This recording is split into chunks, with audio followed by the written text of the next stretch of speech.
Ngayong araw, welcome sa inyo. Nagbabalik na naman ako sa panibagong laro na kung tawagin ay Plant versus Brainrot. Kasi guys, ay bibigyan ako ng kaibigan ko ng dalawang Mr. Carrot dahil sa pinalo ko siya sa TikTok name. At kung gusto nyo rin na i-follow siya, ito ang kanyang TikTok name. Para kayo din ay mabigyan ng Mr. Carrot. Huwag na natin to patagalin. Simulan na natin tong laro na to. Let's go! At bago tayo pumasok sa kanyang server ay tignan muna natin ang update sa Plant versus Brainrot.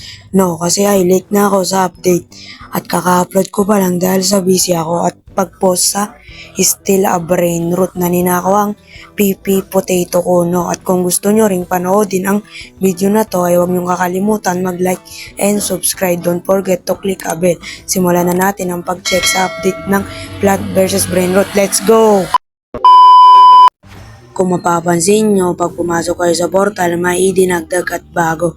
Di lang sa card ay dinagdag ng history o nakikipaglabang ka sa mga enemy o kung tawagin ay noob.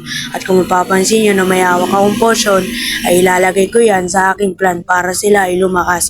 At hindi lang yon, may idinagdag rin silang bagong boss na kung tawagin ay Hotdogino. Ito ay parang tatlong ulo ng wolf. Huwag na natin to patagalin, ay papasok na ako sa server ng kaibigan ko. Let's go! At ngayon ay nakapasok na ako sa server. Ang pangalan niya pala ay Lance, isa sang TikTok user at bibigyan niya na ako ng dalawang Mr. Carrot. Ito na. Yan na nga. At matapos na ito na mabigyan niya ako ng Mr. Carrot ay nagpasalamat ako at masaya na ako ngayong araw. At nagsabi ko ay salamat pre.